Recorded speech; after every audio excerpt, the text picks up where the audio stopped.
మరి మీరు కేటీఆర్ గారు నిన్న మీరు ప్రశ్నించారు, చెల్లె ఏమైంది బిడ్డ నువ్వు ఇంత బాధ ఎందుకు పడుతున్నావు అని నన్ను కేటీఆర్ గారు నన్ను అడగలేదని నువ్వు అంటున్నావు.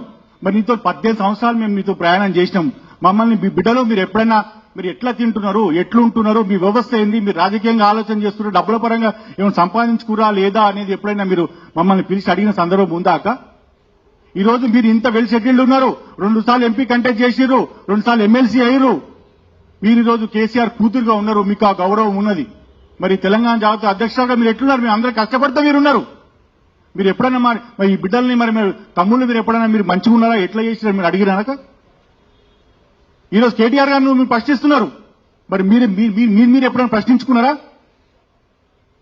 ఈ రోజు ఇప్పటికి కూడా తెలంగాణ జాతీయులు చాలా మంది కూడా నెల గడుస్తే ఎట్లా గడుస్తాయనే సందర్భం ఉన్నది, నెల వస్తే ఎట్లా ఫీజులు కట్టుకోవాలనే సందర్భం ఉన్నది.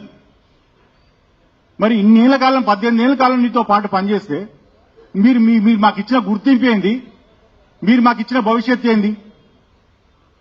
ఇప్పుడు మా వెనుక ఎంతో మంది వేల మంది కార్యకర్తలు ఉన్నారు. ఒక్కొక్కరికి మీరే మాకు బాగా చేయనప్పుడు మేము వాళ్ళకి ఎట్లా చేయగలుగుతాం? వాళ్ళు మమ్మల్ని ప్రశ్నిస్తున్నారు. ఈరోజు 10 ఏళ్ళ అధికారంలో ఉంటే మాకు ఏం చేయలేవని వాళ్ళు కూడా మమ్మల్ని ప్రశ్నిస్తున్నారు. మేము ఈరోజు మిమ్మల్ని ప్రశ్నిస్తున్నాము, మాకు మీరేం చేసేది అక్క అని అడుగుతున్నాం మిమ్మల్ని.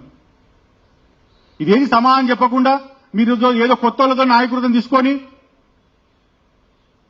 డబ్బు నాయకులను తీసుకొని మీ సొంత ఎజెండా పెట్టుకొని ఈరోజు మీరు పోతే ఇంతమంది తెలంగాణ జాగృతి బిడ్డల ఉసురు పోసుకొని తీసుకుపోయినట్టు కాదా అని అడుగుతున్నా అక్కని.